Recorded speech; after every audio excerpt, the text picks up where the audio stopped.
Lodgers by Joan Aiken. Read for you today by Hugh Carr. Are you sure, Doctor? Said Rose Burdock. You really mean that he's got mumps and she's got measles? You couldn't be mistaken? No mistake, said Dr. Cobb briskly. Seen too many cases this week. Half the town's got one or the other. Bob's got the stiff neck, Titch has the spots. Nothing you can do but keep 'em warm, give 'em aspirin and lots of drink. Wrap up their necks and ears and keep 'em isolated, because what's sure to happen is that in a couple of weeks they'll swap bugs. It's then you'll really have to worry, because they'll be a bit pulled down by the first bug, so they may take the next one harder. How long will it last? She said faintly. He was scribbling prescriptions. Oh, you'll probably have 'em both home for about a month from first to last. Here, this is for Titch every 4 hours round the clock, and these are for Bob, same, till their temperatures are back to normal. Call me if the fever goes on for more than 2 days, or if there's any delirium. Delirium? Not likely, unless mumps meningitis sets in. Watch out for bronchitis or pneumonia, though, of course. Have you had the mumps and measles, by the way? Oh, yes. Well, you can get mumps again, so look out, he said with callous cheer, running down the front steps. Rose dully watched him go. There was a small disused graveyard beside her house. A heavy rain, followed by a sharp January frost, had left all the gravestones neatly cased in ice. They looked like playing cards laid out for patience. Patience. How peaceful, she thought, to be lying stretched out in one's bones under there, with an ice pack overhead, and went back into the house, where Titch, hot and miserable, wanted a drink and to be rubbed with eau de cologne. Bob, feverish, and with acutely painful glands, wanted a hot poultice round his neck to take away the pain. Both asked to be read aloud to, and both wished to be made instantly better. Rose presently dragged herself wearily downstairs for the next disagreeable duty. Womancine, can I speak to Mrs. Joubert, please? Mrs. Joubert, this is Rose Burdock. Mrs. Joubert, I'm most terribly sorry, but it looks as if I shan't be able to get to the office on Monday. Both my children are sick, one with mumps, one with measles, and my lodger left 2 days ago. I've got no one at home to look after them. Yes, of course I will. But, yes, I know. Yes, I do realize that. Yes, I know Wednesday is press day. I'll certainly see what I can do. I just thought I'd better warn you in case... Yes, I will. Yes, of course. You do remember, Mrs. Burdock, came the editor's clear voice over the wire, that when we gave you this job, it was on the strict understanding that there were to be no extra days off, no emergencies or crises, that if you came to us, you promised never to leave us in the lurch on press days. Rose remembered the conversation extremely well. Mrs. Joubert, who had a face like an isosceles triangle on its apex, with a crest of blue hair and 2 0 signs for eyes, had terrified her so much that she made the promise unhesitatingly, with every intention of keeping it. Besides, with a well-disposed lodger, who was always home at tea-time before the children had finished school, the future had seemed secure. Who could have foretold that the lodger would be summoned to Scotland to nurse a dying mother, or that the children would succumb to mumps and measles simultaneously? I'll do my very best, Mrs. Joubert, she said in despair. Please do, dear, because this sort of thing really mustn't happen, you know. We've been very good to you. Made special arrangement for you to work a 4-day week. Yes, I know. Very well, then. After the formidable click with which Mrs. Joubert rang off, came the immediate peal of the front doorbell. Oh God, now what? Rose thought, and dragged herself to the door. If that's the meter man, it means another electricity bill. It was not the meter man, but a frail-looking woman with badly waved hair dangling on either side of her face, like a cocker spaniel's ears. Her face was somehow ineffectual, pale and long, with anxious grey eyes, and a mouth that made efforts to be firm but kept drooping back into a weakly placating curve. Her skin was dry and chalky, and her clothes hung on her like dead leaves after the first rains of winter. Mrs. Burdock? Her voice was placating too, refined yet shallow, as if she never took in quite enough breath. You won't know me, but I've heard of you through your professional associates. Well, through Mrs. Joubert, actually. If it's life insurance, I'm afraid I'm not interested, said Rose swiftly. And you must excuse me, but I've 2 sick children in the house. I have to get back to them. No, you misunderstand me. I'm giving Mrs. Joubert as a reference. Actually, she's a friend of my husband's father's, Admiral Corgate at South Dean. Oh, I see. In fact, Rose saw nothing. It was true that Mrs. Joubert had a weekend cottage at the village of South Dean, 5 miles away, and no doubt she knew dozens of admirals there.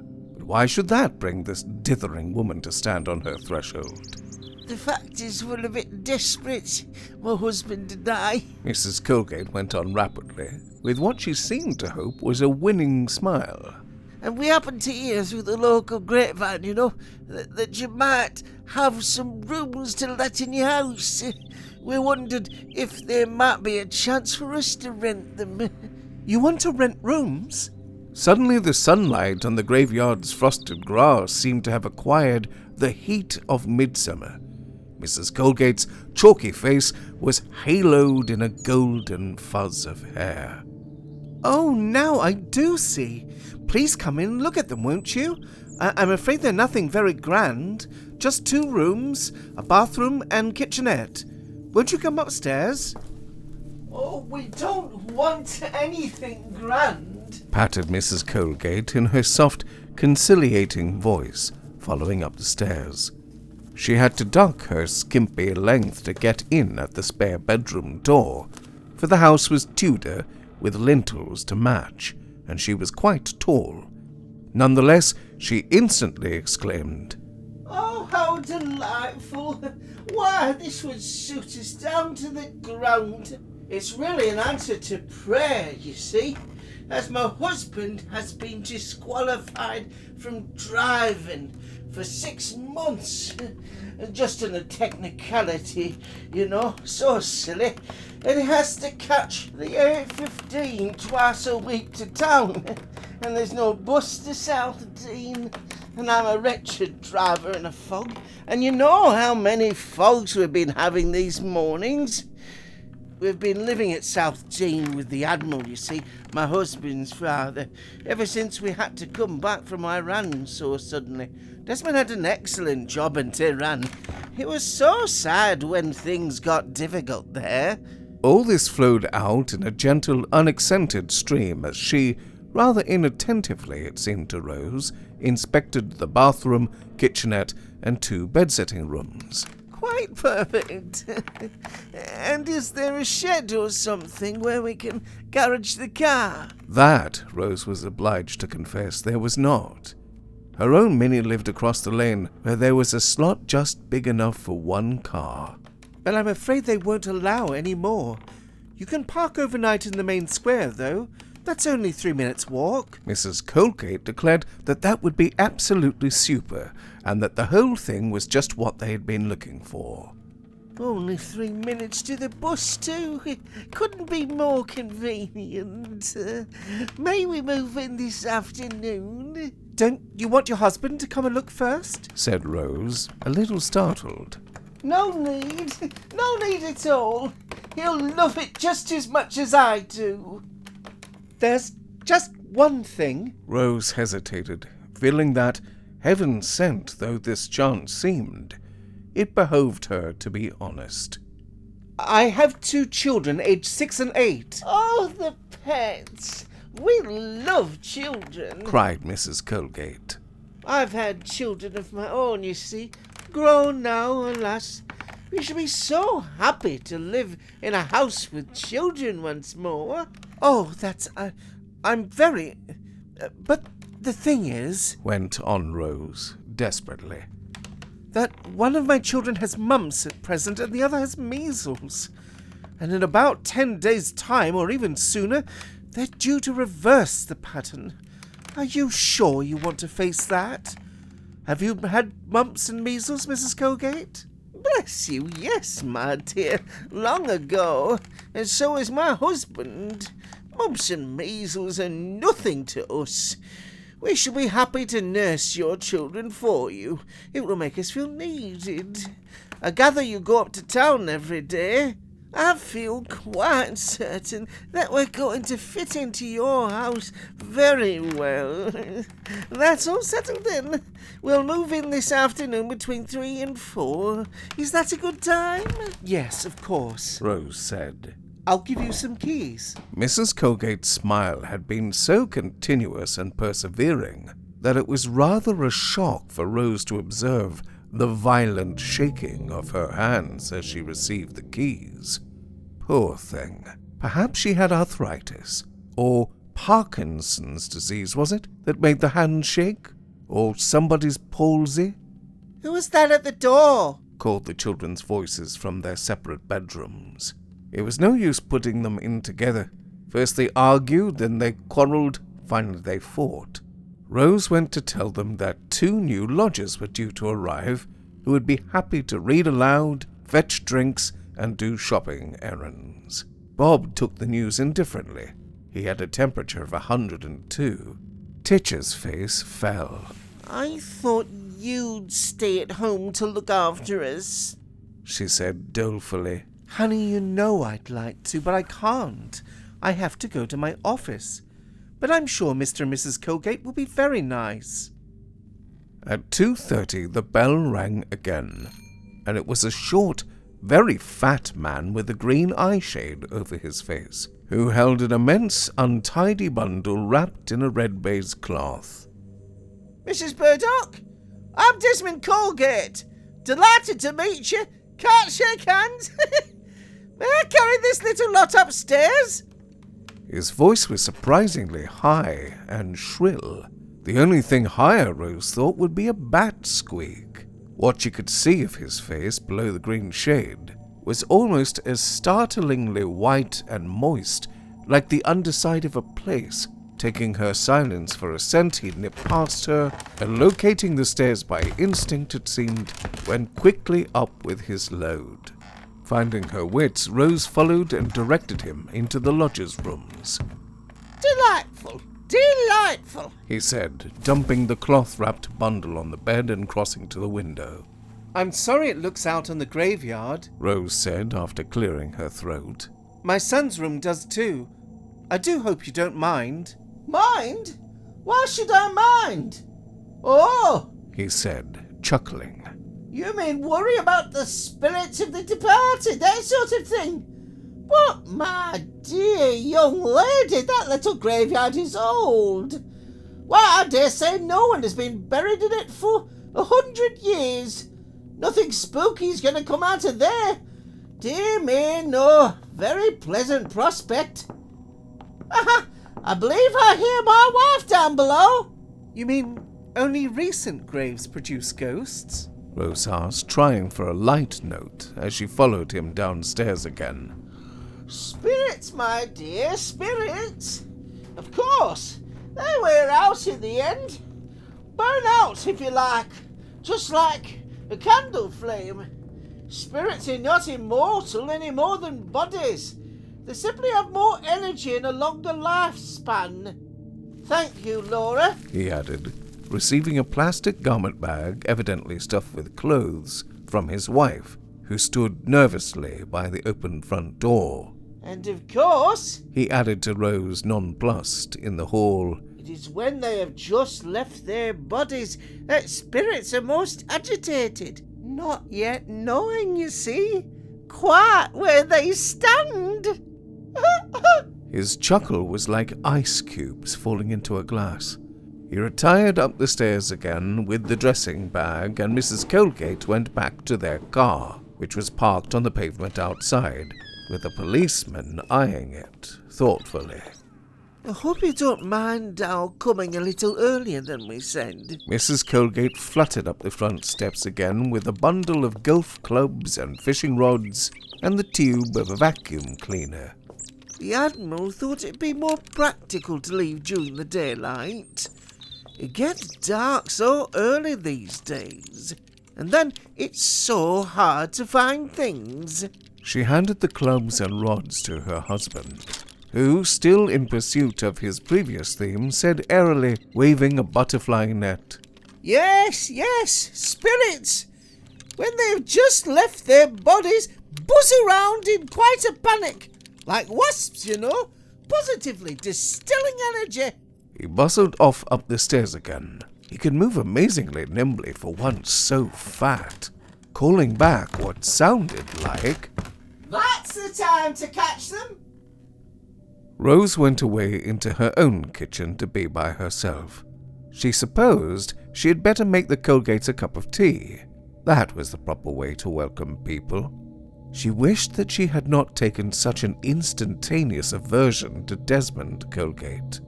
Probably he was quite ordinary and pleasant when you got to know him. He couldn't help that unnerving voice and fish-like complexion. During the weekend, the Colgates seemed to settle in very completely in their own way. They had brought no furniture. Indeed, they had no need to, for the rooms were furnished. But they had an incredible quantity of paraphernalia. Bundles, boxes, rolls, frames, cages, baskets.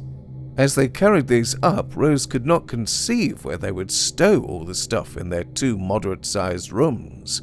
And indeed, when she tapped and entered with the ceremonial cups of tea, the floor was completely covered with objects dumped higgledy-piggledy, and the owners were making no attempt to organize the chaos. They were seated, he on the chaise longue and she on the divan, each with a half-empty glass in hand. A Johnny Walker bottle stood on a box midway between them. You see us exhausted, my dear Rose. Chirped Mr. Colgate. I may call you Rose, may I not? Such a charming name. Recruiting our strength before embarking on the next stage of our labours. Ah, tea. What a considerate thought. How delicious. But Rose noticed when she carried the cups down again that he had hardly touched his, taken no more than a courtesy sip. Was the silence interrupted by her entry a sullen silence, an acrimonious silence, a conspiratorial silence? There had been a positive quality to it. Of that Rose felt certain.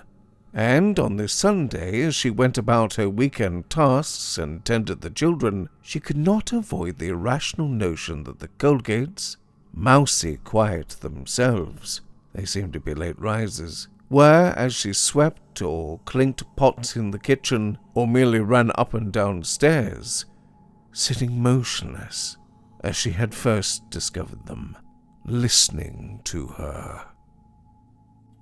On Sunday evening, Dr. Cobb dropped in, unannounced. Passing by, thought I might as well. Temperature's down yet. Never mind, it has to take its course. Keep him in bed, though. No getting up to watch telly. That measle bug is a bad one. Young Pete Finn, the vet's son. Know who I mean? Round-faced boy. She nodded. Took pneumonia. Died this morning. Couldn't get the temperature down. Pete? Pete Finn? She was transfixed by a pang of pity and terror. But he's such a big, strong boy. We know him well. Was a friend of Bob's. Cobb shook his head. Didn't make it. Don't tell you this to scare you, just to warn. Remember, keep on with the pills. All you can do. He made for the door fast, turned to say with a touch of inquisitiveness and something else, Malice under his good nature? Here you've got new lodgers. He jerked his thumb upwards. Didn't stay in their father's house too long. You know the Admiral, then? He nodded. He knew everybody. Patient. Haven't met the younger generation, though. Been in foreign parts, haven't they? Good thing they left the old boy, rubbing him up the wrong way. He said they were hastening his end. Behaving themselves here, are they? They seem fine. Why? She was instantly alarmed. Oh, nothing. Glad you found somebody. Only, I did hear. He gestured, tipping up an invisible glass. Oh, thought Rose, that would explain the shaking hands and trouble about driving. Both? She mouthed unhappily. He shrugged. Only in moderation, I dare say. Could be worse. Could be heroin. Take care now. Call me at the least worry. With a carefree slam, he was into his car and away. On Monday, a prey to hideous qualms and misgivings, Rose drove to the office of Women's Scene. She had left prepared food of every kind ready to be fed to her children, a paper tacked to the wall with her phone number, the doctor's number, the plumber, electrician, hospital, typed instructions stuck on all the household appliances, for Mrs. Colgate had asked if she might use the washing machine, the iron, sewing machine, vacuum. My father-in-law was always terrible difficult about letting us use his things. Press week on the magazine was always a scramble of last-minute work. Rose found it impossible to leave the office before 6:30. She arrived home late and in trepidation, though Mrs. Colgate that morning had been wholly friendly and reassuring. Mr. Colgate had not been visible. Don't you worry about a thing, my dear. It will really be a pleasure to look after your nice children. Dear little things. She had seemed decidedly calmer than on the day they arrived. Her hands shook less. When Rose opened the door, her house was totally silent, and downstairs, all in darkness. She flipped a switch. No light. In a panic, she ran up the stairs. Here there was darkness too, though dim lights came from the children's rooms. She went in to see Titch. Rose discovered the source of the subdued light. Mr. Colgate was there, reading Kim aloud to her daughter by the flicker of 2 candles. His high, monotonous, bird-like voice, which had seemed as she entered mysteriously to come from somewhere up in the ceiling, ceased when he saw Rose. Despite the dim light, he was still wearing his eye shade. Ah, there you are at last, my dear, he said graciously to Rose. Then I will retire. Has everything been all right? Rose hoped that the nervousness and dislike in her voice were not as audible to him as they seemed to her. Just as right as they should be, Mr. Colgate declared with greater gaiety. He added judiciously, But I believe your daughter is not very used to men. My husband died when she was only 3. Ah, I see. That explains it. So long ago. He sighed. Oh. Might I ask, did your husband live here when he was alive? In this house? No, we moved here after his death. Ah, too bad. He seemed disappointed. I was asking the children about him. He took a step, and a strong, sweetish scent of whiskey and hair oil was released. Rose longed for him to be gone. She could see what seemed to have escaped Mr. Colgate's notice under his eye shade and the dim light, that Titch was in a silent agony of terrified tears that might any minute reach screaming pitch. Well, good night, Mr. Colgate. Thank you so much. And as he mercifully left the room, and she heard his own door shut behind him, My lamb, what's the matter? Titch flung herself quivering into her mother's arms. He's horrible. I couldn't understand a single word he said, not a word. His voice is so strange. It seemed to come from the roof. And he smells awful. Please don't let him come in here any more. No, of course I won't. With sinking heart, Rose wondered how this was to be achieved without mortally offending Mr. Colgate. She suspected that he might be a very touchy man.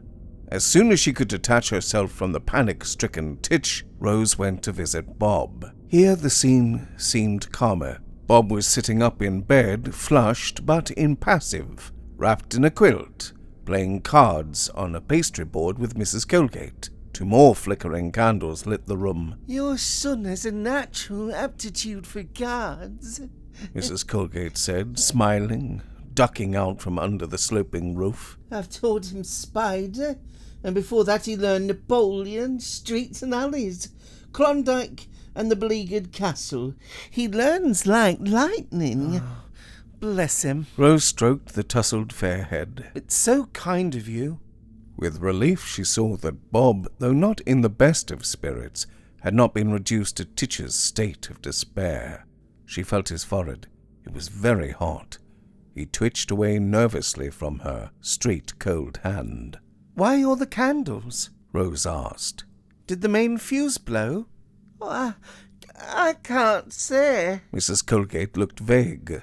Something wrong, but anyway, my husband and I really prefer candlelight. Rose did not. In a Tudor house largely constructed of timber and lath, candles were too great a fire hazard, and she groped her way down to the cellar and mended the 3 separate fuses that seemed to have blown.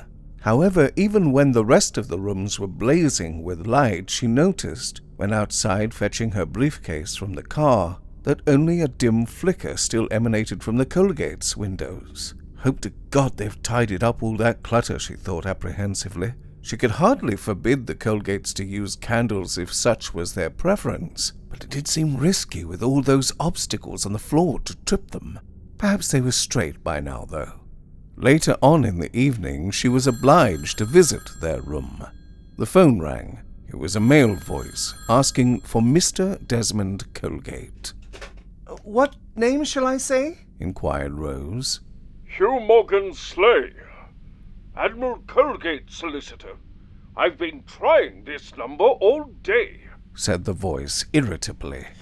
I'll see if they're in, but I rather believe I heard them go out half an hour ago, said Rose. As she gulped down her late, hasty supper, she had heard footsteps and mutterings on the stairs. Pondering, she tapped on the Colgate's door. Twice during the day she had tried to phone home in order to ask after the children, but had got no reply on either occasion. Were the Colgates telephone shy? The tapping produced no response, and she cautiously opened the door, automatically switching on the light. Something scurried hastily in a corner. She caught a glimpse of a smallish, whitish creature which vanished under a corner of blanket hanging from the divan.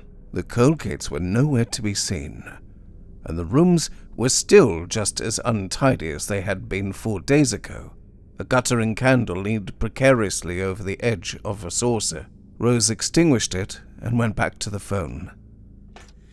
They must be out, I'm afraid. Shall I leave a message to call you? That won't be any use, he said sourly. I suppose I shall have to come and see them to explain the Admiral's intentions. He sounded as if he found the prospect intensely disagreeable. You might catch them at Friends, if you had any idea where to phone, Rose suggested. More likely in a pub, he muttered, to himself, not Rose, and rang off. She had intended to wait up in order to tell them about the call, and also to ask about the creature. What could it have been? A ferret? A lizard? A koipu? But they returned home so extremely late that by the time they came in, she had given up, and, exhausted, retired to bed. She slept lightly, though, and heard their shuffling feet on the stairs after the church clock struck 1. Not a pub, then. Mr. Morgan's sleigh must have been wrong about that. In the morning, there was no sound from the Colgate area. Not daring to leave the children, both running fevers, without being certain that somebody was alert enough to attend to their needs, Rose waited as long as possible, then tapped at the door. A very long silence ensued. Rose tapped again. A drowsy voice called, Who is it? It's me, Rose. I'm sorry to disturb you. After another long pause, Mrs. Colgate came flapping to the door in a faded silk wrapper that must once have been memorably ornate. Her face was chalk pale. Her hands shook wildly. Rose passed on the lawyer's message, which Mrs. Colgate received without expression, and then added, I'm sorry to bother you, Why did she keep saying that? It wasn't true. but I've just phoned the doctor, and he says if the children's temperatures aren't down by noon, get in touch with him and he'll come round. Just phone him and he'll come, She repeated as Mrs. Colgate continued to look unreceptive. Phone the doctor? Oh, I won't do that. I'll run around to the surgery. Mrs. Colgate said after a pause, I've seen it. It's in the square, isn't it? Yes, said Rose, rather astonished. but you'd much better phone. He won't be there, he'll be on his rounds. They'll have to find him. I'll go. Repeated Mrs. Colgate. I like the fresh air. You won't forget, will you? There was something so odd about the woman that Rose was deeply troubled at having to leave the children in her charge. She went on, I don't like to seem like a silly fussing parent, but since the news about poor little Peter Finn's death... Peter Finn's death? Mrs. Colgate looked a little more intelligent. The vet's boy at Southdean. Such a sweet boy. We used to wash our car. And my husband taught him to play cribbage. Mention of the vet reminded Rose of something. By the way, do you have a pet? When I looked in last night, I thought I saw... The thing is, I hadn't really reckoned. The house isn't very big. For several moments, Mrs. Colgate remained quite silent, her face non-committal. Then, as if after reflection, she said, A pet? I thought, when I went up about the phone call, I saw something like a ferret. Oh, you mean my sister's Chinese rabbit? Mrs. Colgate said, as if suddenly enlightened. Don't worry, I'll take it back to her today. And she added, We don't like pets at all. Don't worry. She finished absently. Rose nodded, left the house, and ran to her car. She was very late, and it was beginning to snow. On both the following evenings, the lights were all fused when Rose arrived home. Some activity of the Colgates apparently put an excessive strain on the wiring. Mending the fuses, Rose resolved to ask them about it when she had a little more time. But there were so many things on her mind as well. The children's still soaring temperatures, the unsorted mess in the Colgates' rooms, visible whenever they briefly left the door open. Ought Rose to help them tidy it? The intermittent snow which made driving a terror to Rose, never confident in a car at the best of times. The hectic going to press non-stop action at the magazine. Then on Wednesday evening, there came a call from the police. Mrs. Burdock, Sergeant Grimble here. I believe you have a Mr. Colgate staying with you who owns a white Cortina, registration DDR 01439J. Would you mind telling him he's parked in illegally in Mary Lane? Unless it's removed within half an hour, it'll be towed away at his expense. Oh, yes, I'll tell him. Very kind of you to tip him off, Rose said to Sergeant Grimbold, who was an old friend. And he said, Confidentially, they keep leaving their car in all sorts of crazy places. You better warn them, or they're in for trouble. Oh, good heavens! said Mr. Colgate irritably, when Rose relayed this message to him, somewhat watered down. I must say it's a great pity we're not permitted to put our car in the graveyard next door. There'll be plenty of room among the graves.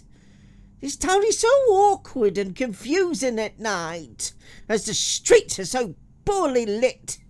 Ironic that he, with his preference for candlelight, should complain of that, Rose thought. He went on. Quite often in the morning, other people have parked so inconsiderably that it's almost impossible for us to locate our car. My poor wife had to spend several hours today searching for it. This explained Bob's complaint. We didn't get our lunch today until 4, Mum. Need the Colgates day.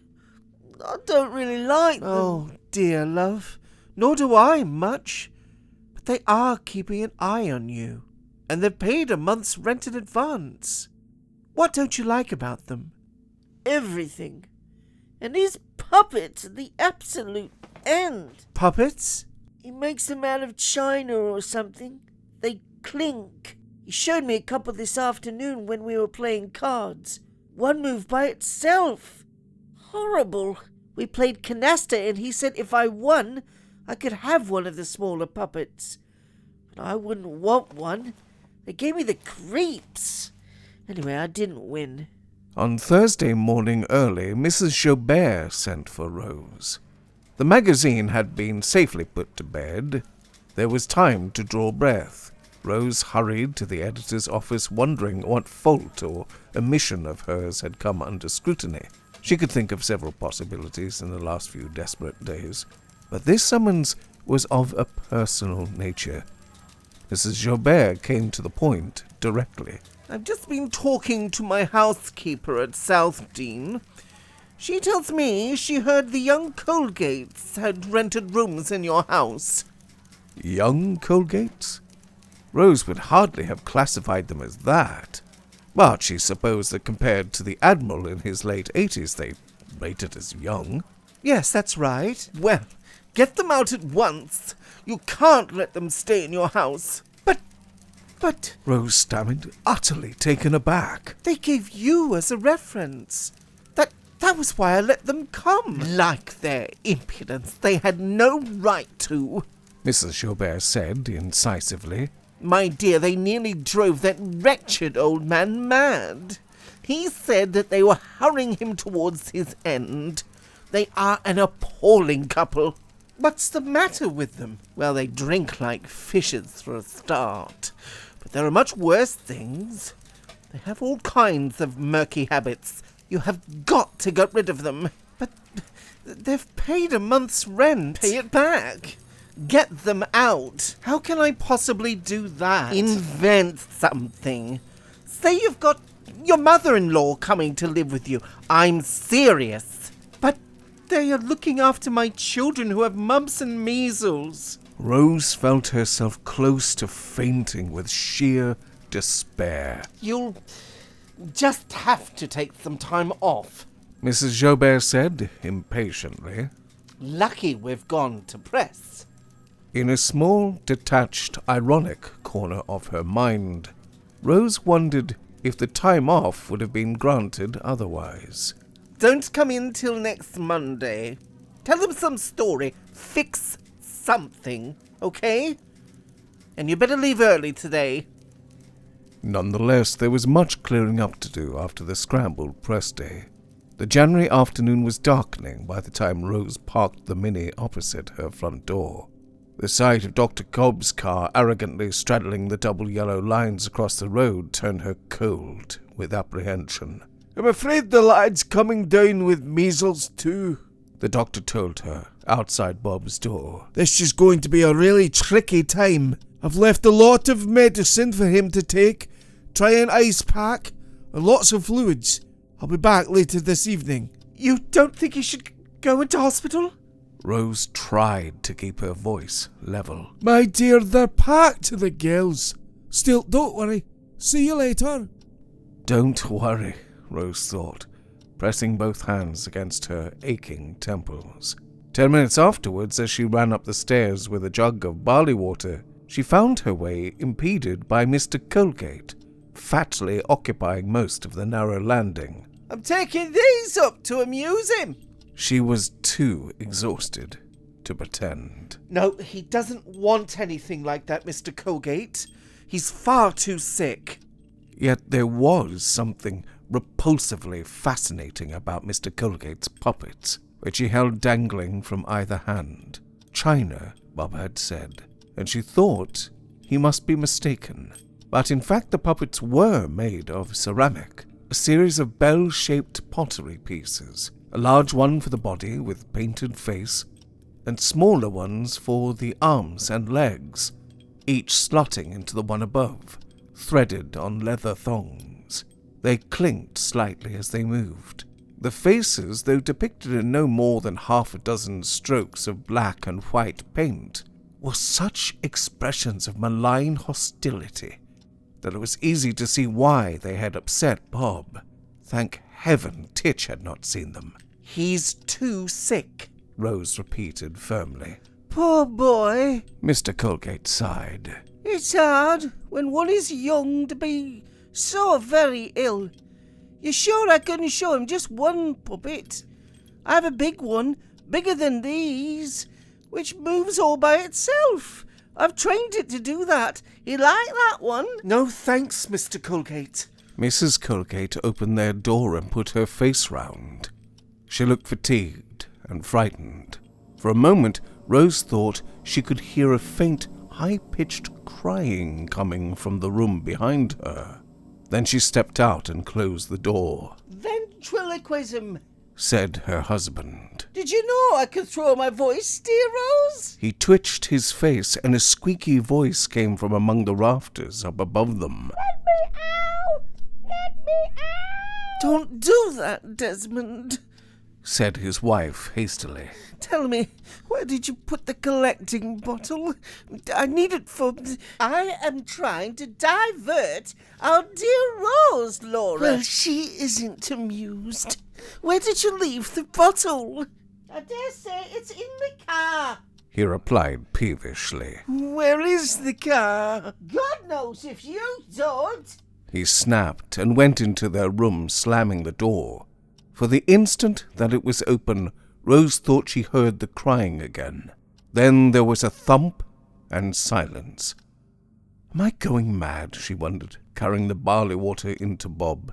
He was slightly delirious and pushed her away, crying. Don't you let them near me, or I'll smash them. Titch, too, was worse that evening, and complained of pains all around her neck. But she would still take fruit juice, which Bob refused. Rose, squeezing oranges in her kitchen, was interrupted by Mr. Colgate, who seemed aggrieved. I'm very fond of your children. That's kind of you, Mr. Colgate. I'm sure you are. Then why does your daughter scream like a maniac when I go into her room? She's very sick. She's only 8. She's not used to men. She's used to the doctor. That's different. She's known him for years. I would like to teach her to play clock patience. Any child her age can learn that. Mr. Colgate, I would rather you didn't go into her room at present. He looked at Rose loweringly. But at this moment his wife came in, flustered, brushing snowflakes off her shabby headscarf. Desmond, I can't find the car. Can't you remember where we left it last? You were driving. Oh, I wasn't. She began, but he dragged her sharply out into the passage.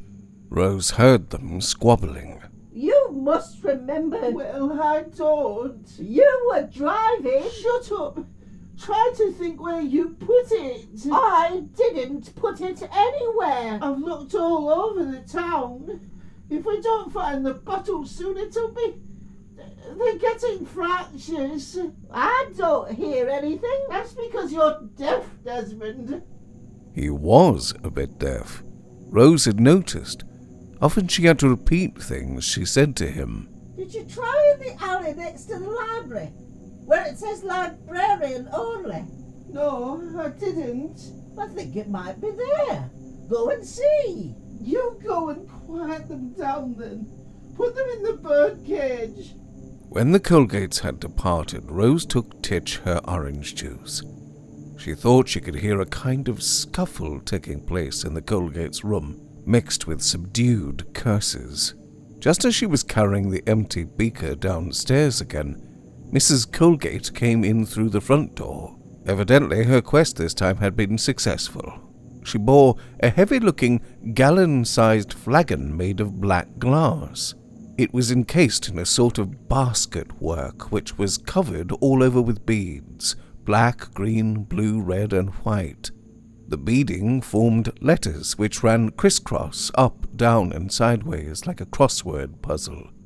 In her brief glimpse, Rose saw no words she recognized, but noticed the letters O, A, T, N, E, and S. It was an extremely foreign-looking article. Perhaps the Colgates had brought it back with them from Tehran. What could they keep in it that was required with such urgency? Although the black glass looked massively thick, the frail Mrs. Colgate appeared to be able to carry it without too much difficulty, as if the contents were light. It could be oxygen, thought Rose, or crushed laurel leaves for killing moths. Why did they call it a collecting bottle?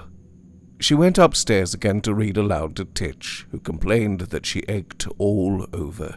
The crying from the Colgate's room had ceased. Rose decided that she had imagined it. Dr. Cobb came back at 11 and said that Bob was holding his own. You get a bit of a sleep now, and have a look at him around 2. Call me if you're at all bothered, he said. Try to sleep a little now. Okay. You're very good, Rose muttered. The Colgates, according to evening custom, had gone out. Rose suppressed an urge to bolt the front door so that they could not get back in. She could not resist the temptation to peep into their room. The floor was still covered with things. The plastic garment bag hung from a rafter, swaying slightly. Near the door stood the large bird cage, covered by a square of red baize. Gingerly, Rose twitched the baize up and let it drop again with a shudder of disgust. On the floor of the cage were 3 smallish, whitish, wrinkled things, huddled together, motionless. What could they have been? They resembled embryos with horrible little tapering, attenuated limbs. They reminded her vaguely of William Blake paintings. They couldn't have been alive. It couldn't have been real, she told herself. It was just a pile of chamois leather or something like that. Bits of crumpled plastic, perhaps. Tomorrow she would give the Colgates notice to go, the first thing in the morning, as soon as she saw them. Trembling, she shut the door again, went to her own room, set the alarm for 2 a.m., and fell on the bed fully clothed. She had thought that she would never go to sleep, but she went off instantly, as if she had swallowed a knockout dose, and immediately began to dream. She dreamed that she was watching Desmond Colgate and her son play cards. The cards were laid out like gravestones all over a flat board, and the room was lit by 2 candles, one black, one white.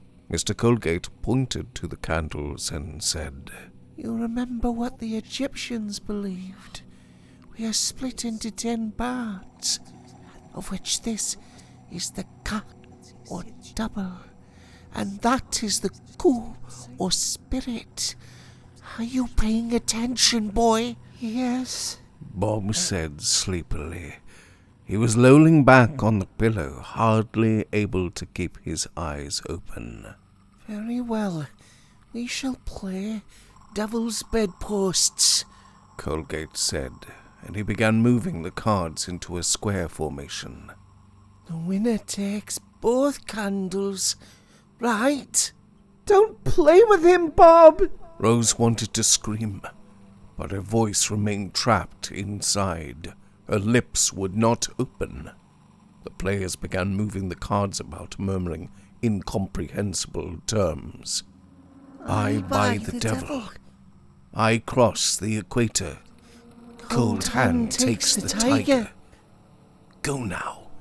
Queen of Night takes 10. Suddenly, Colgate slapped all his cards down on the board, shouting, Dead hand! I win! and picking up the black conical candle extinguisher, he snuffed out both flames and put the candles in his pocket. Rose thought she had woken herself by shrieking, but found that it was the shrilling of the alarm in her ear that had roused her. She stumbled out of bed and quietly opened the bedroom door. On the landing, she was dismayed to see Desmond Colgate also fully clothed. He seemed to be coming from Bob's room, and he was carrying a flashlight, which cast a small round pool of light before him on the floor. He did not observe Rose. He opened his own door and exclaimed in a harsh whisper, Laura, little brute got away. Where did you leave the bottle? Her sleepy voice answered, It's in the back of the car. Where's the bloody car? Don't you remember? You left it in the graveyard. He spun round and Rose heard the thump of his feet down the stairs and the soft slam of the front door. Aghast, she stepped to the landing window, which also looked out onto the graveyard, thrust back the curtain, and saw in bright moonlight against the snow the Colgate's car drawn up askew just inside the gate. She was in time to see Colgate. He held the wicker-wrapped flask in one hand, what looked like a white towel in the other. He was dashing about among the gravestones, apparently in pursuit of some elusive and darting quarry. He made frantic flaps and lunges with the cloth, blundered into the stone slabs, tripped, picked himself up again, and stumbled on. But presently, dropping the bottle, he pressed both hands violently against his breastbone, as if coughing or choking, stood in this position anchored for several moments, then fell heavily onto the snow and lay still. Rose heard a shallow breathing behind her and turned to see Laura Colgate looking past her shoulder. What is it? What is it? She muttered apprehensively, pushing aside her dangling hair with tremulous hands. Your husband is out in the graveyard, Mrs. Colgate, said Rose bleakly. I think you had better go to him. He seems to have been taken ill. Whimpering in distress, the other woman shuffled down the stairs. Desmond! Desmond! Why couldn't you wait for me? She called plaintively, and the door slammed behind her. Rose waited a moment, saw her approach her husband's body, stoop and recoil with upflung hands, glancing suspiciously round as if expecting crowds of onlookers. Rose turned and ran to her son's room. The window stood wide open. A scatter of cards lay over the quilt. Bob was sprawled in the bed, motionless, with his face to the wall. Rose, trying to keep her fingers steady on his wrist, could find no pulse. She ran down the stairs to the telephone. Mom, I'm thirsty, came in a feeble croak from Titcher's room.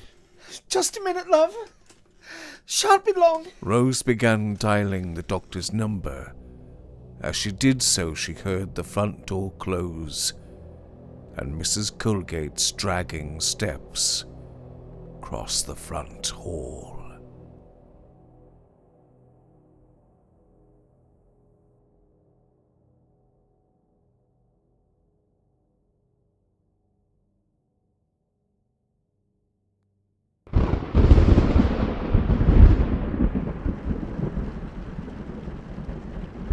Please help the channel by pushing the like button and leaving a comment. I'll write back to you. Don't forget to subscribe and push the notification bell. If you feel you're able to support my work, please consider pushing the thanks button. Just push this button and tip what you like. Everything helps. Above all, please share with your friends.